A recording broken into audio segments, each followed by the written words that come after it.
Hello everyone, welcome back to the channel. Future Force, please subscribe and like my videos. Today we are going to talk about one of the most dramatic and intense drone attacks that has recently shaken the heart of Russia, where 93 Ukrainian drones targeted Moscow, creating chaos, fear, and significant headlines around the globe.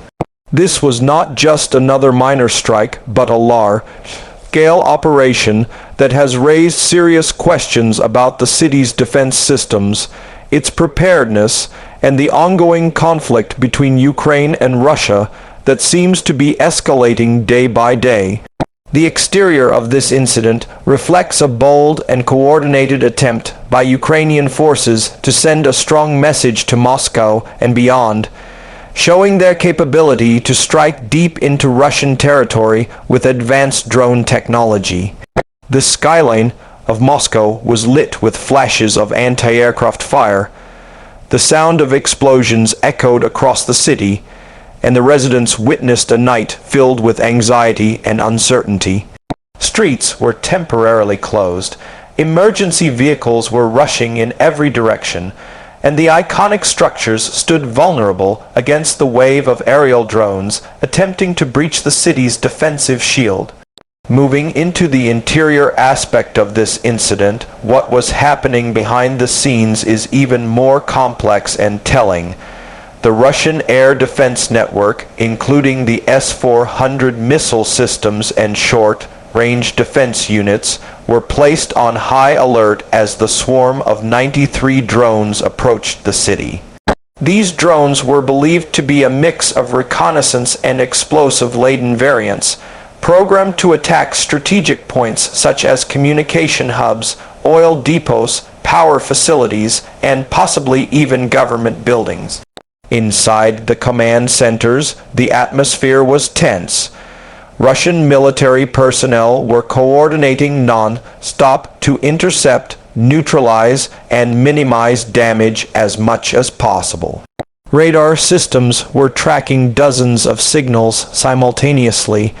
Anti-aircraft gunners were firing in multiple directions, and emergency protocols were being activated throughout the city's infrastructure. Civilians were advised to remain indoors, shelters were opened, and in some districts, power supply was briefly interrupted as precautionary measures were taken. The interior response demonstrated both the strengths and weaknesses of the Russian defense mechanism. While some drones were intercepted before reaching their targets, others managed to create explosions near key industrial zones, leading to fires and temporary shutdowns of certain services. The people inside the city were living through hours of fear, some filming the night sky filled with streaks of light and loud blasts, while others tried to contact their loved ones amidst network disruptions. This interior chaos painted a vivid picture of how modern warfare has entered urban centers, where drones can bypass traditional front lines and hit the heart of a capital hundreds of kilometers away.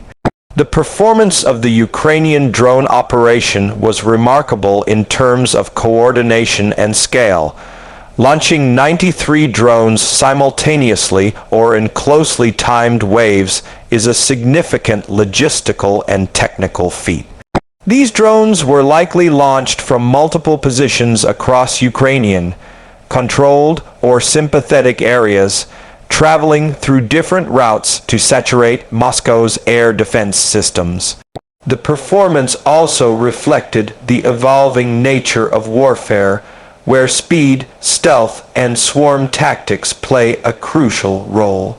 Many of these drones were equipped with advanced navigation systems, possibly GPS guided with preset coordinates, enabling them to reach Moscow's vicinity without requiring constant operator control.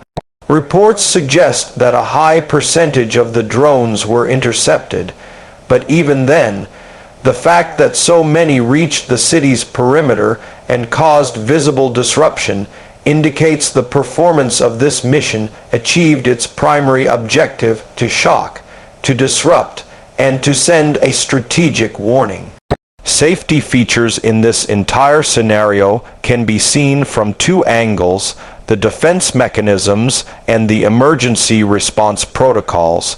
Moscow's air defense network, including radar jamming, missile interception, and electronic warfare units, acted as the primary safety net.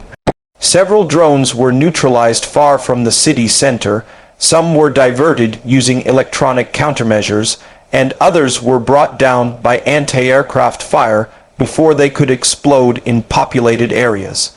The fire brigades, emergency medical teams, and law enforcement were deployed rapidly to control fires, evacuate residents from risky zones, and restore order.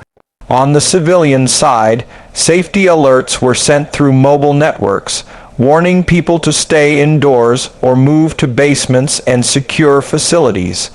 This response prevented a potential catastrophe, but it also exposed the challenges of defending a vast city against a massive drone swarm.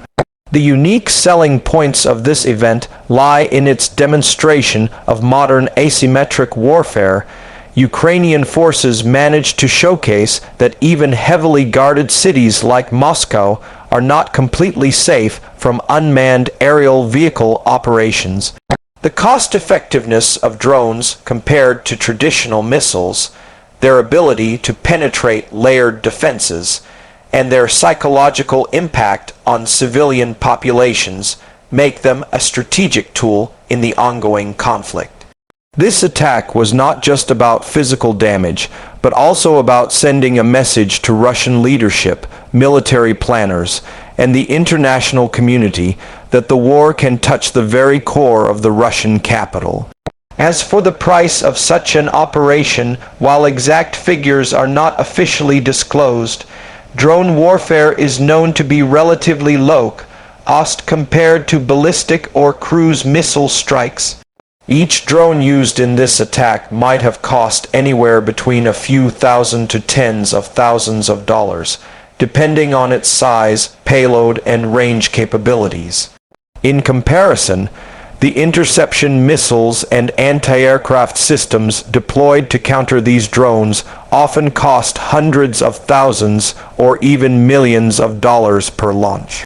This creates a massive economic imbalance, where the attacker can spend relatively little to cause the defender to spend disproportionately more in defense and recovery.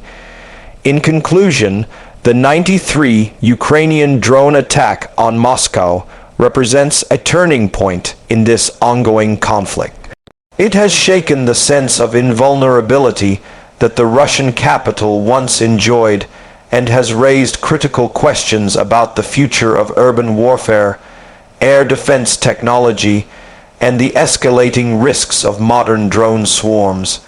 For Ukraine, it was a statement of capability and resilience, showing that despite being under constant assault, they can strike back in ways that force their opponent to rethink their strategies. For Russia, it was a wake-up call to further strengthen their defenses, adapt to new forms of warfare, and prepare their citizens for the reality that the war is no longer limited to distant front lines, but can arrive above their homes and workplaces in the form of buzzing, explosive drones.